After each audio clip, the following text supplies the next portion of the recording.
जय श्री कृष्ण बंधुओं, आपके अपने चैनल भक्ति की शक्ति में बहुत बहुत स्वागत है। अमावस्या तिथि इस बार 2 दिन हो रही है, 19 नवंबर और 20 नवंबर को। तो दोनों दिन ही अमावस्या मान्य होगी। सूर्योदय कालीन अमावस्या 20 नवंबर को है और दिन पड़ रहा है गुरुवार। तो स्नान दान के लिए गुरुवार की अमावस्या अर्थात सूर्योदय कालीन अमावस्या श्रेष्ठ है। इसके अलावा अघन मास की गुरुवार सर्वाधिक श्रेष्ठ माना जाता है माता लक्ष्मी की आराधना के लिए और बहुत विशेष दिन होता है। अघन गुरुवार बहुत से भक्त इस व्रत को धारण करते हैं और जो भक्त व्रत नहीं कर पाते हैं उन्हें भी आज के दिन विधि विधान से माता लक्ष्मी की आराधना अवश्य करनी चाहिए, क्योंकि यह अत्यंत ही श्रेष्ठ और दुर्लभ संयोग बन पा रहा है। अघन गुरुवार और अमावस्या तिथि, क्योंकि अमावस्या तिथि माता लक्ष्मी और विशेष रूप से प्रिय है और अमावस्या के दिन हम माता लक्ष्मी की आराधना करते हैं और माँ लक्ष्मी का वास अस्थायी रूप से हमारे घर में रहता है। तो मार्गशीर्ष माह की अमावस्या और अघन गुरुवार के इस दुर्लभ संयोग में पितरों की कृपा साथ ही माता लक्ष्मी की विशेष कृपा भी हमें प्राप्त हो रही है। लेकिन इसके लिए कुछ विशेष नियमों का पालन करना होता है, कुछ विशेष उपाय करना श्रेष्ठ रहेगा। तो आप कि आज की वीडियो में आप जानेंगे ऐसे ही कुछ छोटे छोटे आसान उपाय जिसे करके माता लक्ष्मी की विशेष कृपा आपको प्राप्त होगी और श्री हरि विष्णु सहित माता लक्ष्मी का स्थिरवास आपके घर में होगा और आपके पितरों का विशेष आशीर्वाद, विशेष कृपा आपको प्राप्त होगी। तो बहुत सारी परेशानियों से आपको मुक्ति मिलने वाली है। इस उपायों को करने से घर में बरकत भी होगी, घर में धन समृद्धि का आगमन भी होगा। किसी भी प्रकार की परेशानी आपके जीवन में है, जैसे कि अगर आप धन प्राप्ति के लिए परेशान हैं, धन आगमन से बहुत सारी परेशानी है, घर में बरकत नहीं हो रही है या फिर घर में बहुत अधिक बीमारी रहती है, कलह कलेश बहुत अधिक रहता है, दाम्पत्य में परेशानी है या फिर किसी भी प्रकार का ग्रह दोष, वास्तु दोष या फिर पितृदोष है, तो इस सभी प्रकार की परेशानी से है, इन उपाय को करने से आपको निश्चित ही मुक्ति मिलेगी। तो यह उपाय आपको करने हैं गुरुवारी अमावस्या तिथि पर, जो आज की वीडियो में बहुत ही छोटे छोटे उपाय शेयर करूंगी। इसके अलावा स्नान दान पूजा शुभ मुहूर्त क्या है, यह जानकारी भी आपको आज ही की वीडियो में शेयर करूँ।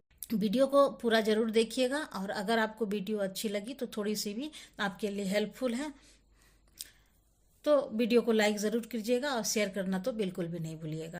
तो सबसे पहले जानते हैं 20 नवंबर 2025 शुभ मुहूर्त क्या है। तो देखिए, अमावस्या तिथि का प्रारंभ 19 नवंबर को ही हो रहा है सुबह 9:43 पर और इस तिथि का समापन हो रहा है 20 नवंबर 2025 की दोपहर में 12:17। तो सुबह से लेकर दोपहर तक का अमावस्या तिथि है, इसलिए पूरे दिन और रात्रि की अमावस्या तिथि मान्य होगी।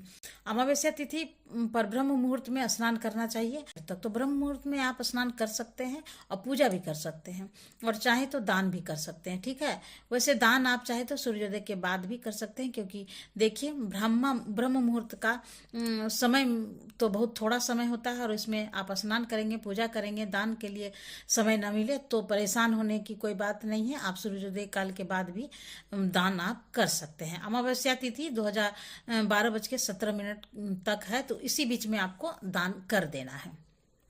और आप जानते हैं कि आज के दिन आपको क्या करना है और क्या नहीं करना है। देखिए, आज गुरुवार है और अमावस्या तिथि है, दुर्लभ संयोग है।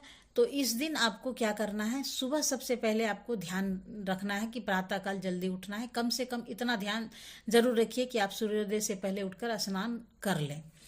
ठीक है, गंगा जल मिश्रित जल से आपको स्नान करना है और स्नान के जल में चुटकी भर हल्दी अवश्य मिला लीजिए, क्योंकि गुरुवार का दिन है, कि बृहस्पति ग्रह से संबंधित है। तो हल्दी मिश्रित जल से स्नान करने से परेशानी से मुक्ति मिलती है। तो हल्दी मिलाकर जल में आपको स्नान करना है। इसके बाद पीले रंग के वस्त्र धारण करके भगवान सूर्यदेव को जल देना है। सूर्यदेव को जल देते समय भी आपको जल में थोड़ी सी हल्दी अवश्य मिलानी है और हल्दी, रोली, थोड़े से चावल और आप चाहें तो कोई पुष्प हो, लाल पुष्प अगर आपके पास है तो पुष्प भी रख सकते हैं। ठीक है, और भगवान सूर्य देव को जल देते समय या तो आप गायत्री मंत्र का जाप कीजिए या आप चाहें तो ओम घृणी सूर्यो नमः इस मंत्र का भी जाप कर सकते हैं। इसके बाद जो आप नित्य पूजा करते हैं पूजा कर लीजिए। आज भगवान श्री हरि विष्णु और माता लक्ष्मी की विशेष पूजा होती है। तो अगर आप अघन गुरुवार का व्रत करते हैं तो व्रत का संकल्प ले लीजिए और विधि विधान के से माता लक्ष्मी की आराधना कीजिए, भगवान श्री हरि विष्णु की पूजा कीजिए। जो व्रत नहीं करते हैं उन्हें भी पूजा विधि विधान से करना है। बस आपको व्रत का संकल्प नहीं लेना है, ठीक है। पूजा करने के बाद घर के मुख्य द्वार पर आपको स्वास्तिक अवश्य बनाना है। थोड़ी सी हल्दी या फिर अष्टगंध ले लीजिए, उसमें थोड़ा सा गुलाब का जल फिर गंगा जल मिलाकर और घर के मुख्य द्वार पर दोनों तरफ स्वास्तिक बना दीजिए। अच्छा हाँ, घर में भी काफ़ी आपको हल्दी मिश्रित जल का छींटा देना है पूरे घर में, मतलब जल में थोड़ी हल्दी मिला लेकर और पूरे घर में छींटा दीजिए। तो यह कार्य आपको वैसे तो प्रत्येक बृहस्पतिवार को करना चाहिए, लेकिन अगर आप हर बार नहीं कर पाते हैं तो कम से कम अमावस्या पूर्णिमा इन दिनों में अवश्य कर लीजिए। एक और चीज का ध्यान रखना है आपको, जैसे कि आप प्रातःकाल उठते हैं तो सबसे पहले अपने घर के मुख्य द्वार को साफ सफाई अच्छे से कीजिए, घर में झाड़ू अवश्य लगाइए, तभी आपको स्नान करना है। और तो घर में हल्दी मिश्रित जल का छिड़काव करना है। घर के मुख्य द्वार पर स्वास्तिक बना दीजिए और मुख्य द्वार की दीवार पर स्वास्तिक बनाना है, आपको नीचे नहीं बनाना है। इसके बाद में मुख्य द्वार के दोनों तरफ आपको थोड़ा थोड़ा कपूर अवश्य प्रज्वलित करना है, ठीक है। गुरुवार और अमावस्या तिथि के इस दुर्लभ संजोग में आपके घर में जो तुलसी विराजित है उनकी विधि विधान से पूजा कीजिए। अच्छा, तुलसी की जड़ में थोड़ा सा हल्दी और थोड़ा सा दूध अवश्य अर्पित करना है। गाय का मिले तो बहुत ही अच्छा है, और गाय का ना मिले तो जो भी दूध आपके पास उपलब्ध हो, कच्चा हो, और उसमें आप थोड़ा सा गंगा जल मिलाकर अर्पित कर सकते हैं, ठीक है।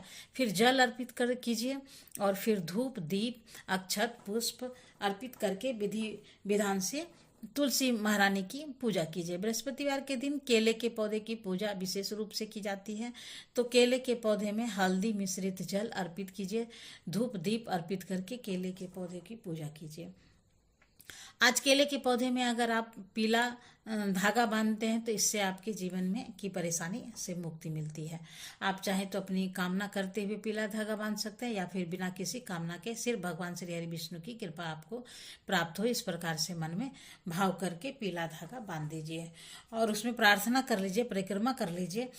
अच्छा, परिक्रमा कितनी बार करते हैं तो देखिए, परिक्रमा करते हैं हम 4 बार, मतलब किसी भी पौधे या वृक्ष की परिक्रमा कम से कम 4 बार अवश्य करनी चाहिए, ठीक है। चाहे पीपल की हो, केले की हो, या फिर तुलसी महारानी की हो, ठीक है। घर के आसपास पीपल का वृक्ष है तो अमावस्या तिथि पर पीपल की पूजा अत्यंत आवश्यक है। पीपल की जड़ में आपको थोड़ा सा कच्चा दूध अर्पित करना है, मतलब देखिए एक पात्र लेना है, पात्र में आपको थोड़ा सा गंगा जल डालना है, फिर जल से भर दीजिए और थोड़ा सा कच्चा दूध डालिए अगर आपके पास उपलब्ध है तो।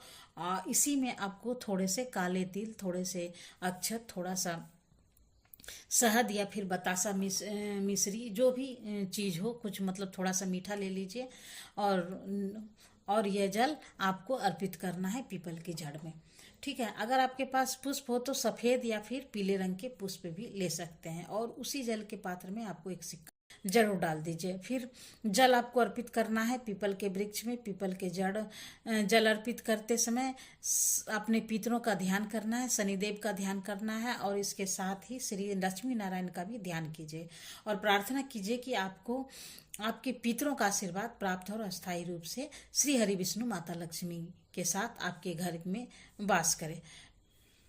इस प्रकार से प्रार्थना करते हुए आपको पीपल की पूजा करनी है, 4 बार परिक्रमा करना है। अच्छा, एक कार्य आपको और करना है, पीपल की जड़ में थोड़ी सी हल्दी अवश्य अर्पित करना है, ठीक है। आज गुरुवार भी है और श्री हरि विष्णु का साक्षात स्वरूप माना जाता है पीपल के वृक्ष को, तो आप चाहें तो साबुत हल्दी की गांठ भी पीपल के वृक्ष में के पास अर्पित कर सकते हैं। आपकी कोई भी कामना हो, मनोकामना करते हुए अर्पित कर सकते हैं। दीपदान पीपल में आपको सुबह भी करना है, चाहे तो शाम को भी कर सकते हैं, ठीक है।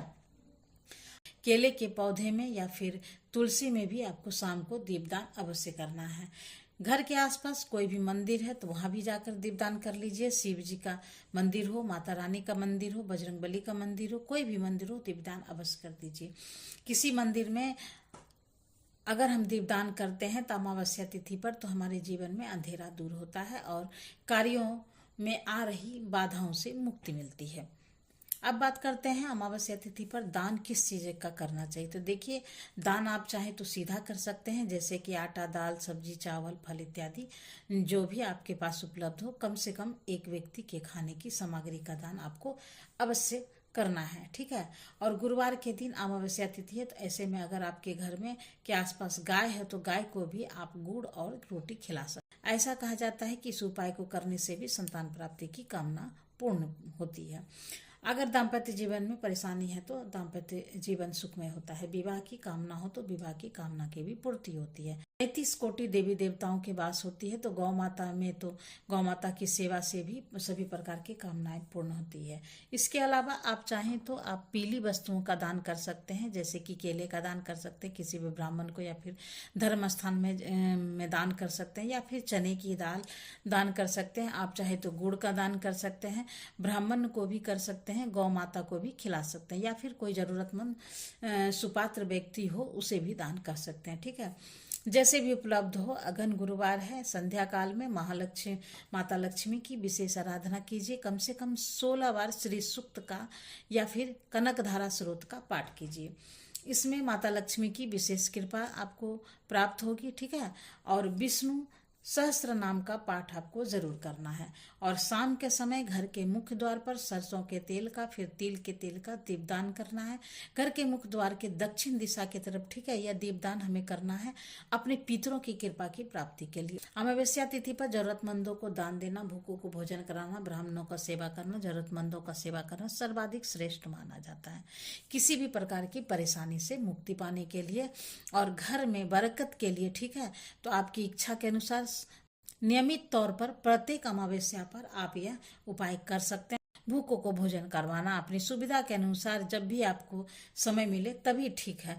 तो इस उपाय को कीजिए, अपने जीवन को सुखमय बनाइए, घर में बरकत भी आती है और जीवन में सुख शांति और सुकून मिलता है। और यह उपाय बहुत ही छोटे छोटे हैं, बिना किसी खर्च के आप यह उपाय कर सकते हैं। बहुत खर्चा नहीं है, बस अपने जीवन में अपने रूटीन में थोड़ा सा परिवर्तन करना। वीडियो यदि आपको अच्छी लगी है तो वीडियो को लाइक कीजिए, शेयर करना तो बिल्कुल भी नहीं भूलिए। और मिलते हैं फिर नई जानकारी के साथ नई वीडियो में। तब तक के लिए नमस्कार। Thanks for watching.